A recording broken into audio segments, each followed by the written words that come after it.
Friday night, you know. I got a football game at 7. I can come for a little while. Well, Haslam will be perturbed if city council member just gets up late in the middle of the speech. It's not going to be, it's going to be more of a recess. Yeah.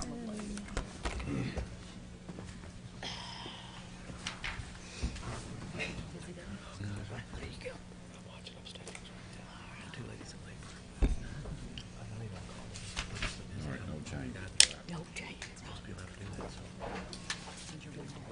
Yeah, well, yeah, hopefully.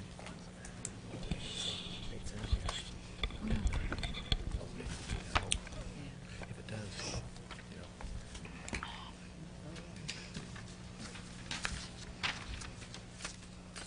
You still on call? There you go. I was telling Kelly I got two ladies in labor right now. Hopefully they're just sitting there nice and happy. I hope hopefully 5:30 Verizon time. if you're watching.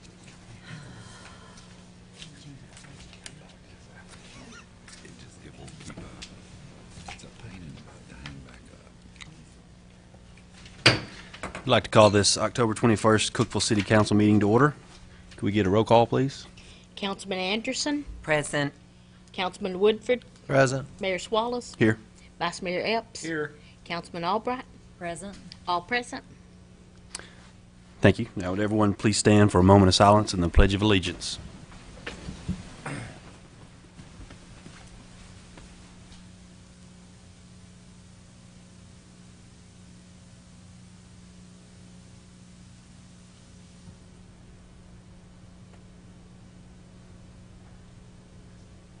Thank you. Pledge allegiance To the flag of the United States of America and to the republic for which it stands, one nation, under God, indivisible, with liberty and justice for all. Thank you.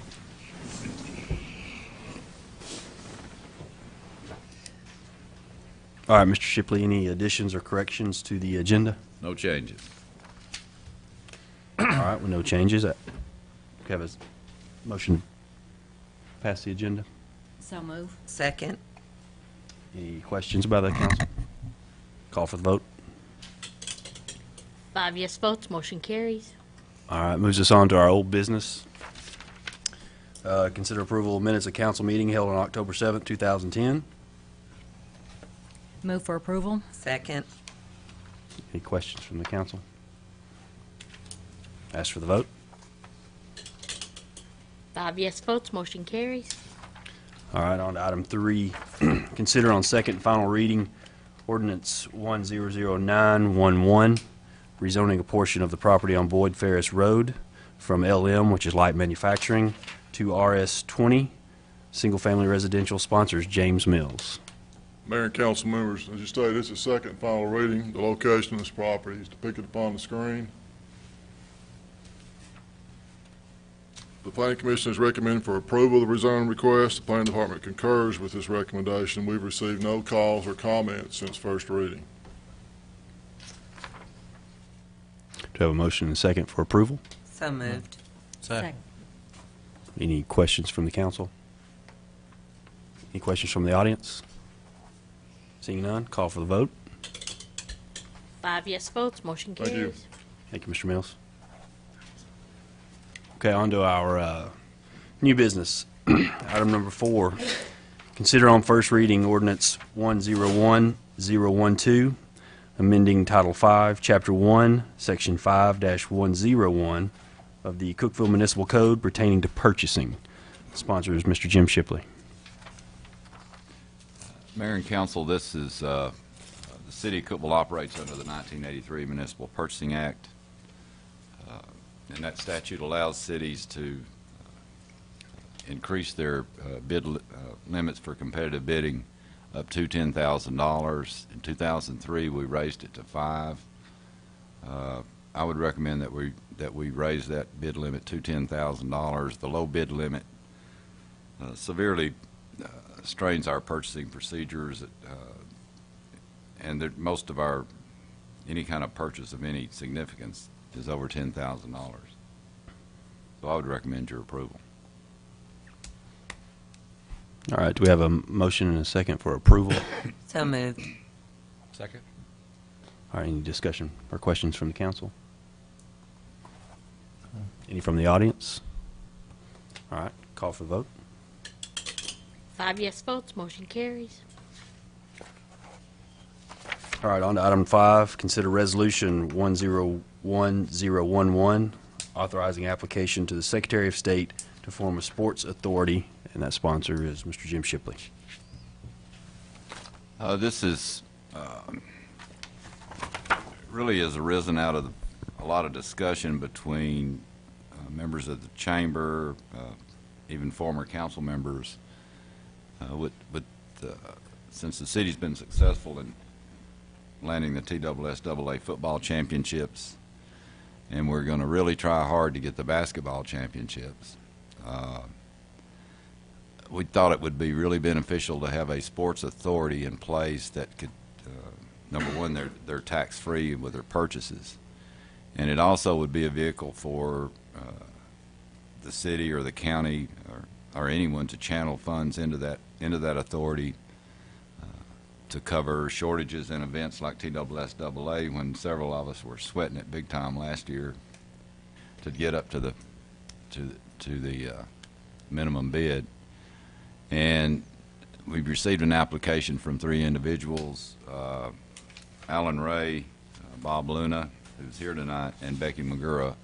They have to be residents of the city, and this resolution has to be passed by the Cookeville City Council, and then an application goes to the Secretary of State. Right now, I have it written with 9 members. That may be too many. That may not be enough. We've had a lot of public interest in this since it hit the paper. The suggestion that somebody from the soccer organizations need to be included because it needs to be an all-inclusive body. But tonight, all we need to do is pass this resolution, and we'll try to work on the application and number of members and the bylaws, et cetera, after this passes. We have a motion and a second. So moved. Second. Any discussion by the council? I just think it's the right time to do this, and it's the right thing to do. I would agree. I've had 3 people contact me in the last day and a half about it, thinking that it's a good thing. Sports authorities, especially in the larger cities, they're really formed so that they can incur a lot of debt and build big stadiums, and that's not what we're after here. Right. Right. This just is more of a community organization that could help promote more sporting events here. Be the liaison between all the different events. And I would recommend your approval. Vice Mayor Ellis.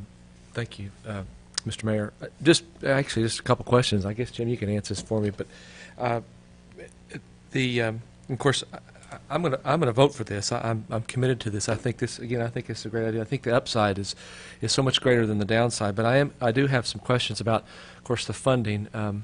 My understanding of this is that this is an independent organization that will be the members will be approved by this council. Correct. In staggered terms. The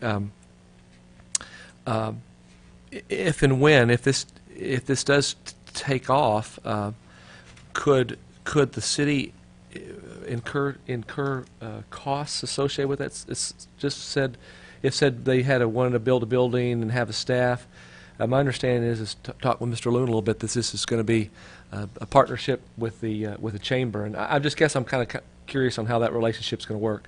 Well, number one, the Sports Authority under the state law cannot incur any debt that the city of Cookeville would be liable for. Right.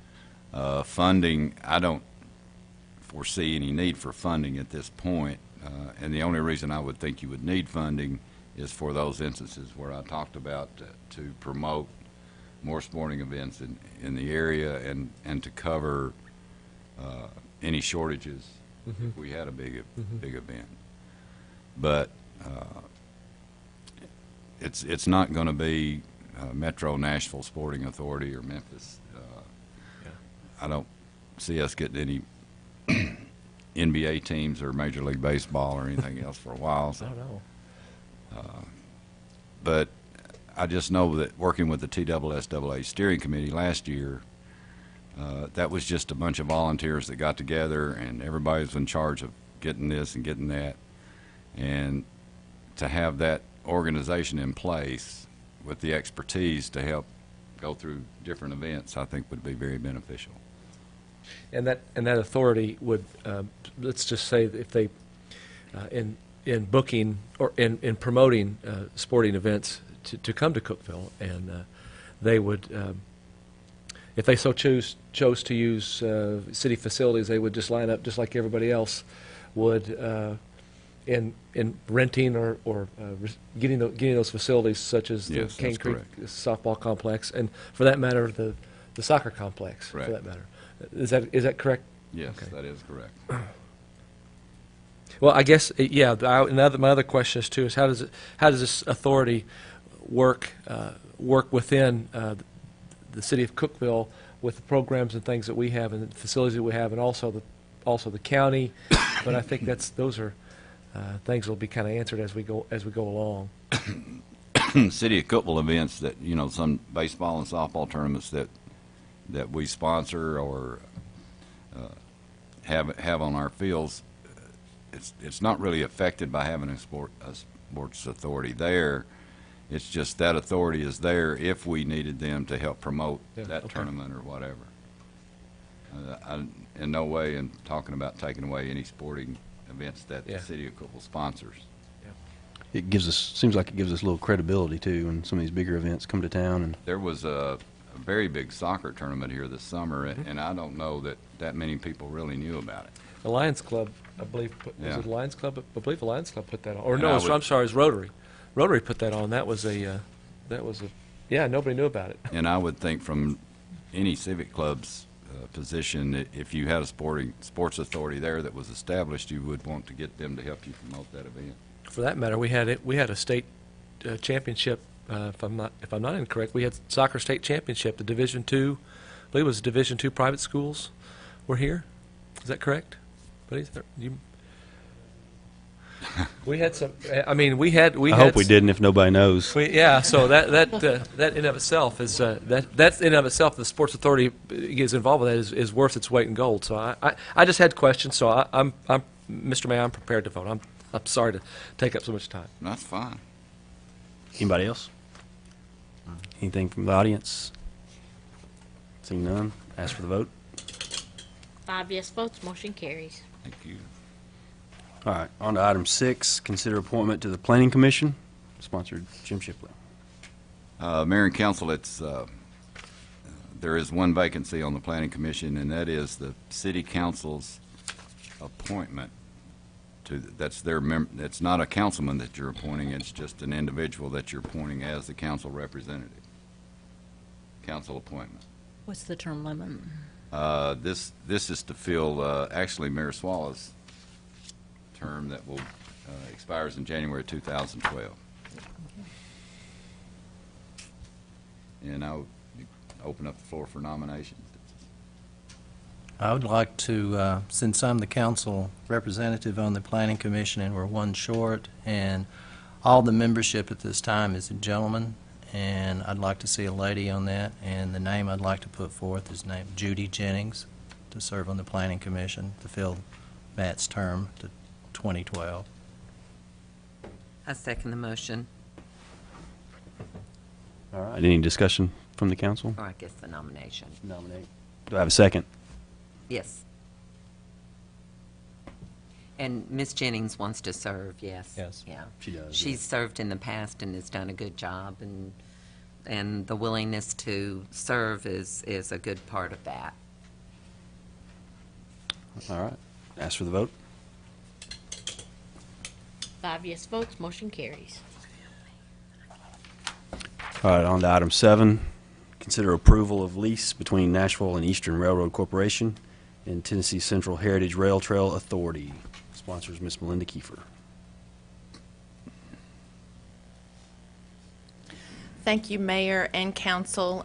First of all, I would like to thank all of you for being so well represented Tuesday at the regional workshop with the Tennessee Department of Economic and Community Development. I thank you all for being there and hope it was beneficial. This has been a long time coming. I have a couple of slides that I would like to share with you.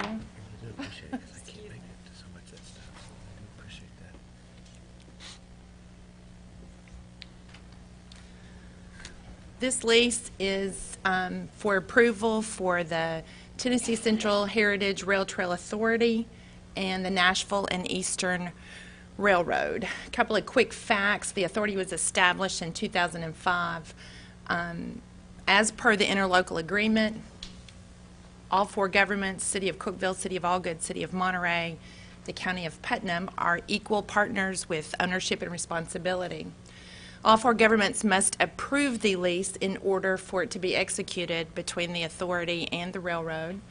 Currently, all cities and the county, City of Monterey, Allgood, and the county have approved this lease. And today, the Nashville and Eastern Railroad Authority, at their quarterly meeting, approved the lease as well. Currently, we're waiting on council approval and TDOT approval. Currently, we are finishing construction on the three trailheads, Cookeville Depot, Cinderella Park, and the Allgood Ball Fields, with the Monterey trailhead has already been completed. Once the lease is signed, our next steps will be to work with the railroad and with the TDOT grant office to start upgrading railroad crossings required as per our HPP federal funds. Trail budget will be divided equally among the governments. Signing of this lease will be a 40-year lease for a total of $498,000, less the $50,000 signing payment that will be made, I believe, with grant funds, leaves $398,000 to be divided up among the governments over the 40 years. The TML insurance payment for the Trail Authority is approximated at $6,000 a year, so the total amount estimated per government per year would be around $6,500. I believe that this lease will be very beneficial to our community, allow us to move forward with this trail project, and I recommend your approval. I move to approve the lease. Second. That was quick. All right, any discussion by the council? Well, this has been one of the items that keeps coming up with my constituents, and there's a great desire to have this completed and be able to see it come to fruition. So I'd like to go on record that I want to do anything we can do to move this along. Great. Thank you. If we could get the lease pretty well like it's going to be, there may be some minor changes, and I would like the motion to be that you approve it subject to the city attorney and city manager. Yeah, and TDOT approval. I'll make an amendment. Would you rather, I can Yeah. withdraw. I think you can just, Somebody else can make the amendment, and I'll be glad to do that. Even though I seconded it, that's okay, isn't it? Mm-hmm. So, okay, Jim, you want us to amend it, saying that, say it. you approve it subject to city attorney final approval. You know, at the Railroad Authority meeting today, they talked about some provision needed to be in the lease about the railroad crossings, and it just, that we had to pay for it and they didn't, and we already know we got to pay for it and they don't have to. So there may be minor changes like that, but it's pretty well like it's going to be. But I just need the motion to in the minutes that it is subject to some minor adjustments. If it's anything major, then it'd have to go back to all four Revisit. governments. So, I made the amendment that it's subject to the city attorney's approval in case that there are some minor adjustments Yeah. to what we're voting on. We'll get the wording in the motion like we want it. do we need to make a motion to approve the amendment? No, I need a second now for the amendment. Yeah. Need a second on the amendment. I'll second it. Okay, now we discuss the amendment. I was a Any high school discussion? parliamentarian, you know, I can't get over it. I'm going to ask for the vote on the amendment. That's all right. Ready. All right. 5 yes votes, motion carries.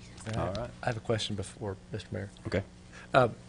Keith and Melinda, we've been watching this for such a long time, and I'm really excited that we've crossed another hurdle.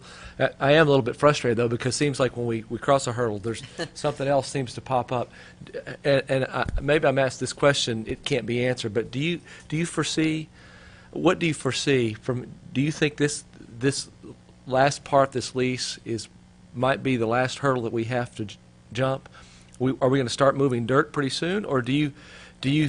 What's your best guess? Do you think we're going to have something else? What's the next thing that's going to come up, I guess? Well, honestly, I have to tell you how critically important this lease is. In our reality, without the lease, we don't have a project. Absolutely, yeah. So today really will solidify the fact that the project is legal and now we can move forward. Based on our federal grants, there are a few more challenges that we have before we will actually be able to put asphalt down for path. Timing-wise, who knows? It's very much has to be coordinated with the railroad and with TDOT on the upgrades of these crossings. The good news about that is our community will be safer. Some of these probably need to be addressed in some way or another. So I feel like that could have anywhere from a 12-month to an 18, I mean, who knows how long that will take. We are going to be continuing to write grants. A large portion of our initial funding will be has gone into the designing and plan and lease phase, and will go in to upgrade these crossings. So we'll continue to seek funding to start to build segments of that trail. So in my opinion, it will become a reality after today, but it will still take commitment and patience. Ms. Kiefer, could I have you explain a little bit, since Jim mentioned about the maybe adjustment to the lease, talking about the crossings and that would be our responsibility, just for clarification's sake, so Sure. everybody else knows Sure. exactly why we have to do that, and Exactly. that would be grant money. Right. As per the $2 million we were awarded in 2007, that was a high priority project grant from the federal government. Because we are spending $1 within 200 feet of the railroad area, whether it's right away or not, based on a Supreme Court ruling called the Shanklin Law, every crossing within that 200 area must be upgraded. Because we are the grant holder, we will be responsible for upgrading those crossings.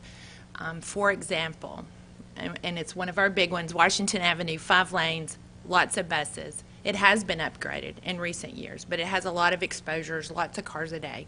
So that one will need to move up a little bit in its safety equipment and apparatus. Railroad conduct the work, we will reimburse them for that, and it is federal law. Right. Some just need paint, more signage, flashing lights. They're varying degrees. I will tell you there are 49 crossings on the 19-mile trail. Some will need nothing. Railroad has also expressed interest in consolidating or closing some of those crossings for one reason or another. So I'm happy to tell you the partnerships have been strong, and I see them staying strong through the whole project. Basically, because we are receiving federal money. Yes, sir. For this, we have to make these improvements. Yes, sir. Just wanted clarification on that. Any other discussion? All right. I just keep reminding myself that every hurdle that we cross, I just keep reminding myself I can see, the Virginia Creeper and just how fantastic that is, and what an asset this is going to be to Cookeville and all the surrounding communities here in Putnam County. It's just going to be an absolute fabulous addition to our city. So I'm very excited. I keep watching that, Yes. Melinda. So you guys keep bringing back stuff, but Yes. I'm going to keep looking at that. Please stay in support. Please stay committed, and we will have a quality product out of this. I Go can get promise those. you. Go get those grants. So. Yes, sir. And you know that I wish the Virginia Creeper is on a dead rail line. Right, that's not an active A railroad. whole lot easier. Yeah, so there's a few more hurdles for this We'll one. have people come talking to us when we get this done. Yeah. How'd you guys get that done? Well, Yeah. pretty good. Anything else? I'm good, thank you. All right. Thank you. Ask for the vote. That was the motion as amended, correct? 5 yes votes, motion carries. Because we voted on the amendment. All right, on to item 8. Consider awarding bid for purchase and installation of manufactured stone veneer at Dogwood Park. Sponsor, Mr. Rick Woods. Thank you, Council, Mayor, and Council. We advertised and received bids for the stone facing for the concession stand and 2 benches that would be on the plaza by the fountain that will be matching stone that will match what is on the column of the fountain in Dogwood Park. We received 2 bids, and we're recommending the low bid meeting specifications of P&H Masonry. I would recommend your approval. All right, do I have a motion and a second for approval? So moved. Second. Any discussion from the council? Well, just last night, I had the opportunity to walk around the park, and those sidewalks are fabulous, and envisioning the grass and the benches and the fountain bubbling, it's going to be a wonderful asset to this community and this city for sure. So I'm anxiously waiting as each phase gets completed. It really is going to tie downtown to the West End as well. That's just going to make it Definitely. a good addition. After the vote, since Rick's already up there, I wanted him to give us just a quick recap of the progress on the park. Why don't we just go ahead and let him do that while he's standing up there? All right. Go ahead and call for the vote then. 5 yes votes, motion carries. Thank you. Woods? Well, the progress that has been made in the past month has been very, very good. It looks great. I know that you have been over there and been by there, and many of you have been in the park and had an opportunity to look at it, and it's really come along in the last month. As you've seen, with the help of the electric department, the lighting has gone up. Most of the lighting is complete at this point. A lot of the dirt work is done, especially on the east side of the primary walkway from Broad Street. And most of the sidewalks are complete at this point. They're still working on sidewalks more on the west side of the fountain area. And the building, of course, is coming along nicely as well, the concession restroom facility. This will help us get that completed, but they are finishing up interiors, doing painting and that sort of thing on the inside, and we'll be putting down tile next week. Should be putting down tile in interior and putting in cabinets following that, and fixtures as well. So the progress has been really good. We've had great luck with weather recently, and we're really, really excited about what it's going to look like. As soon as we get the sidewalks completed and we're able to stop driving vehicles through there, we can turn the irrigation contractor loose and get the irrigation installed, and then think about things like grass and plants and flowers and trees and that sort of thing. We're late in the season to be thinking about flowers, but we can think about them for next spring anyway. But things are moving along nicely. We're very pleased with where we are right now, and we keep working hard. The guys are over there working every day and doing a good job. Rick, I have a question for you. I hope I did the right thing, but I had a couple people come up to me, and ask about making donations to the park, like donating trees and things like that, just for the public's.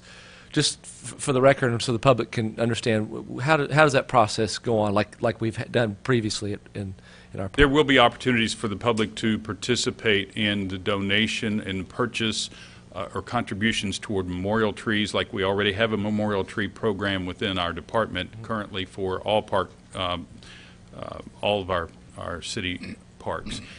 There will be other opportunities as well, benches, trash receptacles, that sort of thing that folks may contribute or purchase in memory of or in honor of other individuals. We're meeting with next week with Cityscape. Cityscape is very interested in being a partner in that. We're meeting with Tony next week to discuss that and the light fixtures that have also gone in to match the cityscape lighting that has happened all throughout this side of town. And many of those have been purchased in memory of or in honor of individuals. The public will have that opportunity as well, and you'll be hearing more about that soon, very soon. Thanks, Mr. Woods. Thank you. All right, on to item 9. Consider approval of emergency purchase of door panels for incinerator. Sponsors, Mr. Greg Brown. Mayor and council, the door panels on our brush incinerator had deteriorated beyond repair. We decided to go ahead and order the panels so we wouldn't hold up the brush burning. We ordered them from the manufacturer for $12,200. I would request your approval. Thank you. Motion for approval? So moved. Second. Any questions? How often do you have to replace these panels? Every 2 or 3 years. When they brought them this time, they told us about a substance that we could use that would help prolong the life. So we're trying that out to see if that'll help us out some on that. But probably next year, if this doesn't work on repairing the sides, we'll probably have to replace the rest of the panels. But we'll see how this stuff works. Any more discussion? Any comments from the audience? Seeing none, ask for the vote. 5 yes votes, motion carries. Thank you. Thank you, Mr. Brown. All right, this is part of our meeting where we hear from city councilman, city manager, or any other officers. I think item number 10 be a presentation on City of Cookeville on Cummins Filtration Energy Efficiency Partnership. Sponsors, Ms. Melinda Kiefer. Thank you, Mayor and Council. I'm excited to share with you partnership that was brought to us via the Chamber of Commerce. George Halford and Lillian Crawford were approached by Cummins Filtration to work together on a partnership that they basically do internationally that's tied to their Cummins Foundation. Their intent is to have a successful project and apply for a $10,000 award to be used in the community in a way that the community chooses. After several meetings, we came up with this project. You have the white paper, I believe, in your notebooks. Basically, the concept is simple. Cummins has done this internationally. They have put together a model called Cummins Unplugged Challenge. And they have shutdown periods, 2 weeks a year, where they literally shut down the plant. Everybody is gone. And they decided to take that and to truly power down the plant to get rid of the ghost watts, the phantom watts, if you will. So to that extent, the challenge is very simple. They were able to save hundreds of thousands of dollars by doing that internationally. What they've presented to us is the same type concept, that we would take our departments at city government and the facilities, look at the shutdown period, which for us may be holidays or weekends, and so we're trying to adapt it to fit it to us. But at that at-rest energy state, could we possibly save money within the city of Cookeville by literally powering down everything in our facilities that it was appropriate for? And also to help us deal with what we call the low-hanging fruit, the no-cost items. Cummins Filtration has approached us with 4 simple tasks that they will provide to us. They will train City of Cookeville Energy Champions. They will develop energy hunts for our facilities with our staff. They'll provide all the training materials, resources, and then also help us develop possibly a 3 to 5 year comprehensive plan to expand the program from the City of Cookeville and our facilities to the community. The cost to the City of Cookeville is simply man hours and training and use of our employees and uses of the facilities. Obviously, the benefit to the City of Cookeville is a reduction in energy cost and emissions to the community. Very quickly, I just want to run through a few slides. What is an energy leader? It's someone who is in the facility. They help train other people within that department or in that facility. They are the ones who are empowered to lead the low or no-cost projects within those facilities during power down. Cummins will come in for 10 weeks. We're looking at a lunch meeting. Each department will have a representative or facility at that lunch meeting, and they have 10 modules, 1 hour a week for 10 weeks, on these different items on how to be energy efficient. Obviously, some of them are more manufacturing related, and we will have to work to best benefit our facilities as well. Awareness of HVAC obviously is a big deal for this city. We've all talked about the unit here at City Hall we're going to have to address sometime in the near future. The more we can know about how we can make the best purchase next, the better off we'll be. Again, at Cummings, Energy Leader Training Flow, employees who are chosen or volunteer to do this will receive a certificate, have a little graduation, and then we'll all begin working on energy efficient projects. What's in it for the employee? Cummins purchased kilowatt meters for each of the energy leaders to take home and to use in that facility to determine how many phantom watts may be being lost.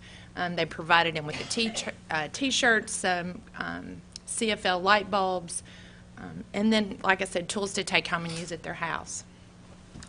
Basically, next steps for the partnership is we will identify an energy champion for the city, energy leaders for the departments and the facilities, with a goal to determine baseline data for each facility over Thanksgiving. So that really means walking in after everybody's gone and walking around and seeing what's left on, how many bathroom lights, how many closet lights, heaters, fans, etc., with the intent to possibly do an unplugged challenge sometime over Christmas.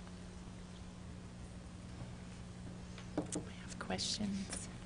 Well, I know that the school system, Putnam County School System, saved a ton of money last year, and it was just basically everybody turning off the electricity when it wasn't needed. And certainly that's good stewardship of tax monies, and, you know, I'm totally interested in this program. I have a question. Melinda, does this differ? How does this differ from the TVA does this a lot too? Yes, sir. And of course there are other private companies that do this. I think Right. Phillips does this. How is Cummings different? How is this different? Is this from some of these other organizations I just mentioned? Well, first of all, TVA will be a big part, has already been a big part of what we are doing and will do at the city. Mm-hmm. Tony and his team at TVA have already conducted audits of every building that is a facility for the city of Cookeville, so we have a base start. We already kind of know where our deficits are. I think one of the things that is the most beneficial of this, there are companies that are out there to do it, but as a longtime corporate citizen of the city of Cookeville, this is a zero-cost partnership to Right. us, Yeah. and very potentially has a lot of reward for them at their international level as well. So I think that partnership really I guess is what's in really it for if they're going to come in here and do this gratis? I mean, what's in it for them? Just for the same reason why my fine members up here serve on the city council, just so we feel good? Or, Yes, sir, I believe so. I mean, they truly are committed to doing this and providing the resources. They're passionate about it. They are on a national contract with the EPA to be an energy leader. One of the things we've talked about is the kind of ancillary benefits. I mean, this is the way we are going in our economy, in our communities, in our state. Those of you that were at the ECD workshop know we all need to be playing this game, and we all need to understand it and be prepared. So, I have one more question, Mr. Mayor. Thank you. I have one more question, Melinda. Yes, sir. You know, one of the things we've seen this before, and it is really neat. But one of the things that I've ran into, and maybe that when TVA came in here, I don't know what all happened with that, but maybe when they came in here, they answered these questions. But a lot of times, you know, when you have these evaluations, there are some immediate things you can do, and that's great. And I'm excited about that. And, Alma, you're absolutely right. That the savings the city that the schools did was avoided a tax increase. But the other side of that is sometimes the recommendations can be very costly. There Yes. can be some significant changes that to recoup costs that the city has to be prepared to do. yes, sir. Now, I feel very comfortable with that. I'm very comfortable trying to hear that, but that's one of the things that, in my experience with that comes up. It'll be, in order to save, a certain amount of money, you got to spend a Yes, certain amount of money. And something as simple as, I don't even know how many buildings we have here, but something as simple as just changing your fluorescent lights out. Have we done that already? We have not. That's- And that does cost money. That's really expensive. It It's does really cost money. expensive, Can- and we have to have, Yeah. I guess I'm even saying that because if we kind of make that, we need to be prepared as a council Yeah.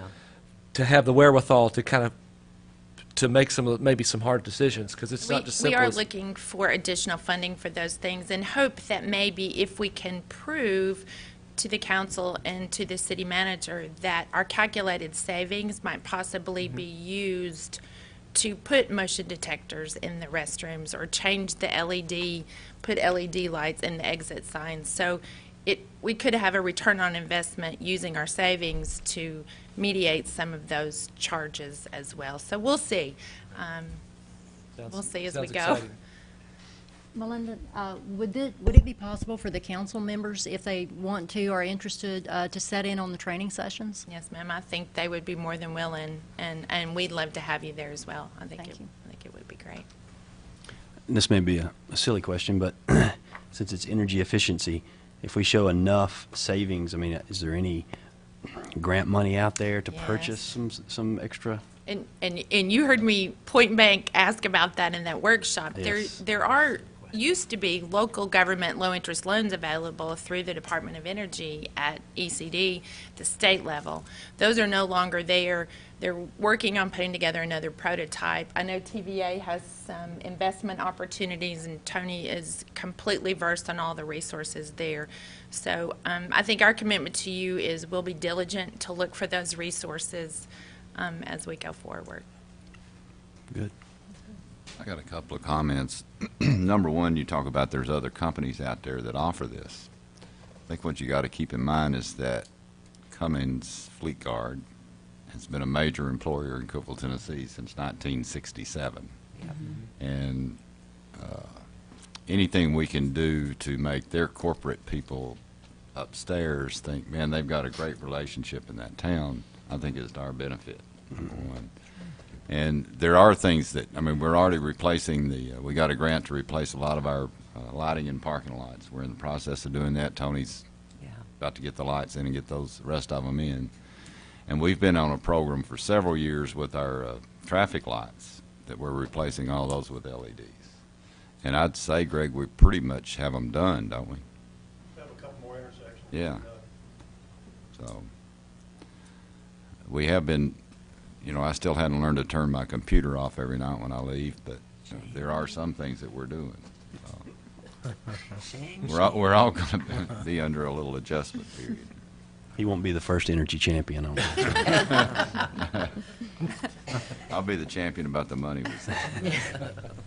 Thank you very much. Thank you. Thank you, Melinda. Any other discussion from the council? Anything from the audience? Yes, sir. If you'd recognize yourself. My name's Keith Lilly, and I guess some of the council members may not realize that I am one half of your representation on the Trail Authority, and the other being Tom Williford. So I just wanted to make a mention here. It's quite a ride, and I'm hoping that the trail, when we get it built, will be as exciting as getting it built has been. But I just wanted to mention that the members of the council here and past councils and current employees with the city here have done a tremendous job in helping to keep this thing moving forward. We've had a few little obstacles that came up here recently, and it just seemed like that was a stone wall, and yet they came together, pulled it all together, kept timelines that just looked like they were going to click away and we were going to lose money. We've overcome all of that. And so I don't think Melinda mentioned it this evening, but it seems, if I'm not mistaken, our approval of this lease agreement now will pave the way now for a grant to be executed up in the Monterey area to actually build a piece of trail. I think there's still obstacles that we have to go through here with the bigger amount of money that we have, the other federal grant. But I think that's a real key thing, that we've come together as a whole community, the county, and it's going to be good for the whole region to put this together. So I'm glad that you were able to support the lease agreement, and I look forward to the Trail Authority, as well as the Railroad Corporation and the Railroad Authority and TDOT now have to be the official signers of the lease agreement, but we needed the backing from all the different government groups. And also, closing here, I also work for Cummins Filtration, and I can proudly say that this evening I'm going to be out of the office tomorrow, and then of course the weekend, so I got down and clicked my strip there and turned all the chargers off and everything, so I'm good to go. And Larry, to your question there a little bit ago, Cummins has several mission statements, and one of them says that everything we do leads to a cleaner, safer, and healthier environment. And so I think that's one of the things that we try to adhere to and fulfill that mission every day. And so taking it out to the community is something we try to do. And I guess I'm fortunate to be able to work for Cummins Filtration and be able to take a little bit of time out of my work period to devote toward the trail project. So it's been a win-win all the way around. Thank you. Thank you, Thank Mr. you. Lowe. We've got 2 more brown bag concerts, 1 more, And then Cooking on the Square. and then Cooking on the Square, that's right. And the next few weekends here in Cookeville are cram-packed full of all sorts of great opportunities for people to get out. And if the weather holds, certainly try to support the Art Prowls coming up the first weekend in November. Then there's Cooking on the Square a week from tomorrow, and then the last brown bag concert at the depot. And it's just always so nice to get out and see all the people enjoy these activities that are little or no cost. So I encourage everybody to stay in Cookeville and spend your money here. I would like to recognize someone in our audience this evening, Clay Robertson. He is the director of the Putnam County Library System. He's been here about a month. I hope you'll all introduce yourselves to him and make him feel welcome. Do you want to raise your hand, Clay? Thank you. Single And him out. also, this week has been, from October the 17th to the 23rd, has been declared the Friends of Libraries Week in Tennessee. And there was a resolution signed by the governor and the Secretary of State to do so. Thank you. And Alma, I think there's also the train excursion. Oh, Is that yes, I forgot about this that. weekend and next. Is Yes. that right? Yes. Does that go from here to Allgood? That's another thing to take advantage of. Just come downtown and find out what's You'll find happening. something to do. Yeah. I got to say, Jim, you're next, okay? The Cookeville High School plays Riverdale this weekend. What's the line, buddy? Cavs. No. Okay. All right. Anyone else? All right. Seeing none, this meeting is adjourned. We have